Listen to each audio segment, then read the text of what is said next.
This is from The Intercept. Like Assange. Assange, I know how it feels to be prosecuted for acts of journalism. The most dangerous precedent in the case against Assange is the idea that the U.S. government can decide how to define journalism. When Julian Assange abruptly found himself back in Australia this week after reaching a plea deal with the U.S. government, I found myself thinking back to my own marathon legal fight with the U.S. government and how it finally and suddenly ended. I waged a 7-year legal battle against the George W. Bush administration and later the Obama administration, both of which demanded I reveal the confidential sources I had relied on for a story I wrote about a botched CIA operation. I wrote about the CIA operation for the New York Times, but the paper's editors suppressed the story at the government's request. I published it in my 2006 book, State of War. The government then launched a leak investigation, subpoenaing me in 2008 to try to force me to testify and reveal my sources. The government threatened that if I didn't comply, I could be thrown in prison for contempt of court. I refused and fought them all the way to the Supreme Court. In 2015, as negative publicity mounted on the Obama administration for his campaign to put a reporter in prison, I was called to attend a court hearing. When the prosecutor asked me whether I would go to prison rather than reveal my sources, I said yes. This time the government backed down, abandoning its efforts to force me to testify. At the end of the hearing, I drove home and had a glass of champagne with my wife to celebrate. I felt free for the first time in 7 years. My personal experience has made me sympathize with Assange, even as so many other Americans have turned on him. My legal fight left me exhausted both mentally and physically, especially during the long periods when my case was being ignored by the press and the outside world. I learned firsthand that the Justice Department's primary legal strategy in such cases is to try to bankrupt people and wear them down so they cut deals rather than go to trial. I emerged victorious when my case finally ended. I never revealed my sources, but the result of facing down the government for so long made me far more suspicious of power and less willing to accept authority. I'm sure that as Assange returns to Australia to try to put his life back together, he will recognize that he has changed in surprising ways as well. To be sure, there are stark differences between Assange's experiences and my own. Assange was a polarizing figure long before he faced prosecution with enemies on both sides of the American political divide. Republicans hated him for what he did in 2010, when he published classified documents from the Pentagon and the State Department on his WikiLeaks website, while also sharing those documents with mainstream news organizations like The Guardian and the New York Times.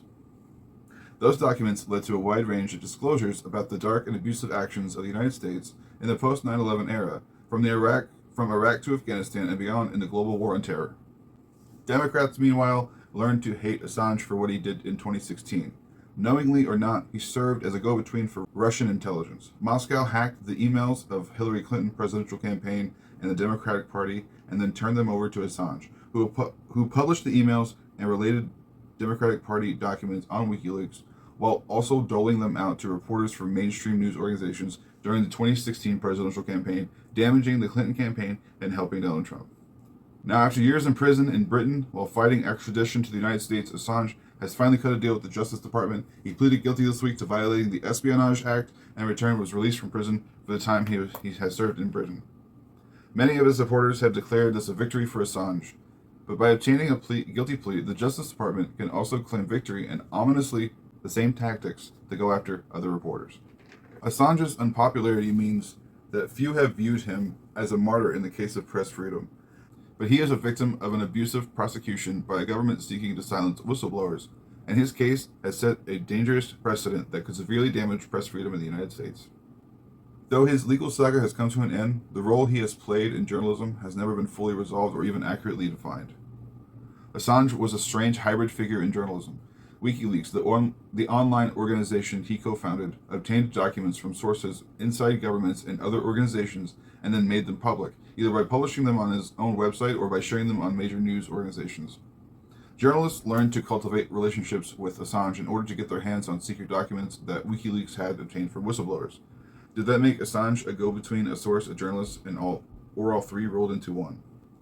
The Justice Department arbitrarily sought to decide itself how to define Assange's role by declaring that Assange did not act as a legitimate journalist when he interacted with Chelsea Manning, the former Army analyst and whistleblower who leaked the classified State Department and U.S. military documents to Assange. The notion that the U.S. government gets to decide how to define journalism might prove to be the least understood and most dangerous precedent set by the long and messy case against Assange. This is from Crikey. Assange should be welcomed home as a hero who exposed imperialism's grisly workings. The WikiLeaks founder briefly offered a world in which power's operations were exposed to sunlight. It didn't last, but his achievements are historic. It's wonderful that after 14 years, including 5 years in a high-security prison, Assange will be free and can start recuperating, if not recovering from his persecution. But the damage to journalism, to transparency, to the task of speaking truth to power is done. He has had to plead guilty to a charge of conspiracy under the U.S. Espionage Act. There is now an established precedent for journalists, editors, and publishers, even those outside the United States, to be persecuted if they embarrass the U.S. government by revealing classified information. And even if Assange had rejected the deal and stayed to fight on in the UK and won his appeal, much of that damage would still be done. It was done during the long years he hid from the U.S. reach in Ecuador's London embassy. It was done in the speed with which the Trump administration unveiled charges against Assange the moment he was dragged out of the embassy. It was done in 5 long years in Belmarsh prison. It was exemplary punishment for a man who had exposed the real workings of the U.S. imperialist apparatus via those cables, via the Afghan war diary, via the shocking collateral murder video of a war crime by U.S. personnel in Iraq. Like Daniel Ellsberg in the early 1970s, and like Edward Snowden in 2013, WikiLeaks offered a historic glimpse of how power really worked, how the U.S. systematically abused people held at Guantanamo Bay, how U.S. diplomacy was routinely used in the service of large corporations, how the U.S. Army engaged in atrocities in its war on terror campaigns. The corporate media, which purports to hold the powerful to account, never really forgave Assange, even as it scrambled to work with him to access the material he had. Even now, the resentment toward Assange is on display from outlets who see their role as propping up, not exposing power. The remarkable material released by Snowden seemed to confirm that a new era was upon us. Instead, the window of transparency shut, at least on governments, which rapidly armed themselves with draconian powers to go after whistleblowers. The flood of information became a dribble. The big caches of data became hacked personal information up for sale on the dark web, not details of how imperialist governments operated. Assange briefly gave us hope that the secrecy with which governments cloaked their sordid actions could be thrown back, and the operations of power exposed to sunlight. It was this, more than anything, that drove the U.S. to pursue him for so long.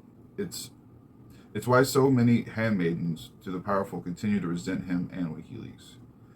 Whatever you may think of this complicated man, he should be welcomed back home as the hero of an age that was far too short but gave us so much.